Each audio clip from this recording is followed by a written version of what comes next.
Donc voilà un kit de démarrage du FD Bus. Donc vous avez une carte master qui sera unique pour tout le bus, pour jusqu'à 50 modules. Ici je livre dans ce cas-là un petit module cerveau. Donc vous avez deux cerveaux possibles, une sortie backlight ici. J'ai mis une LED pour faire le test et ici une sortie tout ou rien. Donc pareil, vous pouvez alimenter une LED. Voilà. Et un câble. Donc on commence par connecter le module qui est là sur n'importe quelle des deux prises, voilà, comme ceci, et de l'autre côté sur n'importe quelle des deux prises, sur la carte maître. Voilà. Il vous faudra en plus un cerveau, voilà, avec une connectique de ce type, c'est-à-dire le plus et le moins ici aux extrémités et le signal en bout. Donc le moins étant le fil marron, rouge le plus et le jaune le signal. On va repérer le marron. Voilà, parce que le marron devrait être connecté ici sur un petit repère noir que j'ai mis là. Voilà. Juste là, j'ai mis un petit repère noir pour le cerveau 1, un petit repère noir pour le cerveau 2.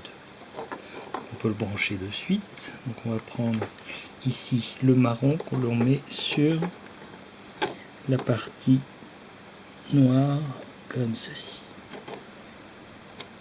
Voilà. Voilà.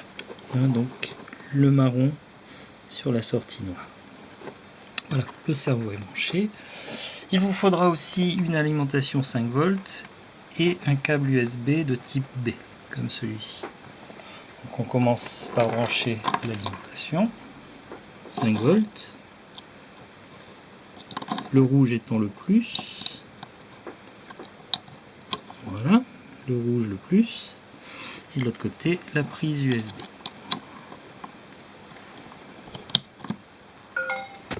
Voilà. À partir de là, je peux lancer le driver.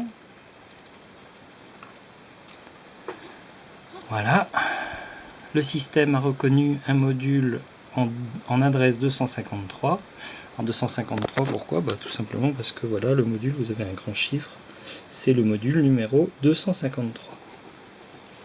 Vous voyez ici que la petite LED s'est allumée. Pourquoi? Parce que vous avez un curseur de backlight ici.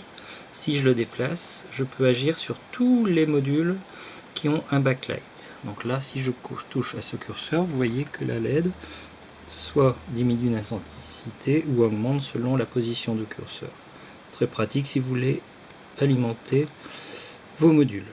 Il faut savoir qu'à côté ici, j'ai possibilité d'avoir une sortie tout ou rien qui sera commandée par ça ici, la sortie 1. Je peux l'allumer ou l'éteindre. Pareil, ça c'est configurable dans le driver par un offset. Le backlight, lui, n'est réglable que par ce curseur là aujourd'hui. Je n'ai pas prévu de réglage à travers FS8PC. Voilà, une fois que ça c'est fait, donc je peux voir que mon cerveau tourne ici, hein, vous voyez. Si je déplace ce curseur là, voilà, voyez que mon petit curseur se déplace.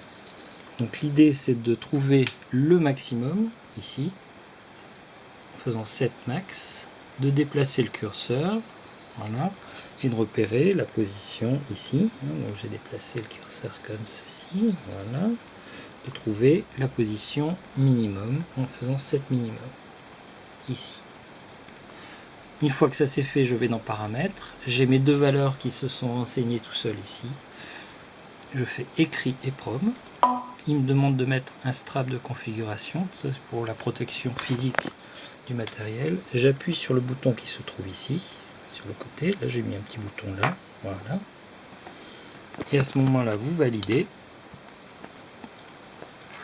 Important, vous devez fermer le driver et le rallumer, pour que les paramètres soient pris en compte. C'est terminé, votre module est connecté et fonctionnel. Donc je vais vérifier de suite. Je vais dans l'avion ici et je vais sortir les flaps. Voilà, ici. Alors, au clavier, c'est ça. Voilà, et vous voyez que l'aiguille bouge en rapport avec la position de l'aiguille des flaps. Donc en out et dans l'autre sens.